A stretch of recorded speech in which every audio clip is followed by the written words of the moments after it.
As always with outline questions, focus on the question. The student wants to explain an advantage of the infilling technique. Okay, so let's go to the bullets and see if we can find an advantage. Some sandstone arches in Utah's Arches National Park have been defaced by tourist carvings. Doesn't sound like an advantage.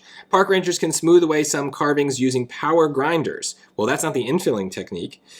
For deep carvings, power grinding is not always feasible because it can greatly alter or damage the rock. So maybe we're leading towards the infilling thing here. Park rangers can use an infilling technique which involves filling in carvings with ground sandstone and a bonding agent.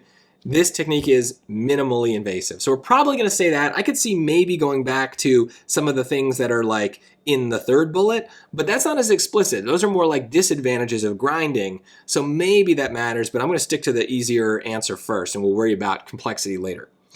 A.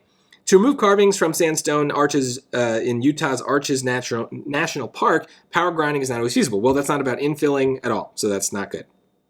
B.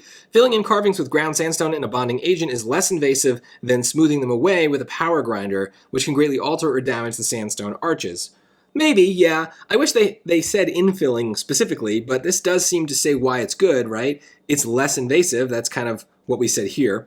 So, I don't know. Let's see if there's anything else that's better. Park rangers can use a power grinding technique to smooth away carvings or fill them in with ground sandstone and a bonding agent. Well, that talks about the two techniques, but it doesn't say why one of them is better or one has an advantage.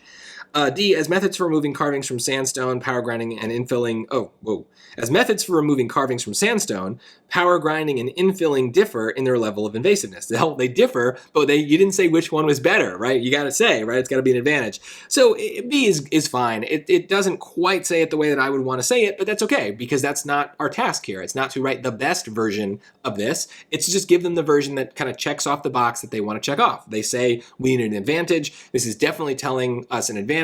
And it's kind of changing the words a little bit, but it's still talking about infilling very clearly. So we do end up getting the disadvantage of the grinding, which I wasn't sure if we would need, but honestly, you could have gotten it without that because the minimally invasive part is already there for you.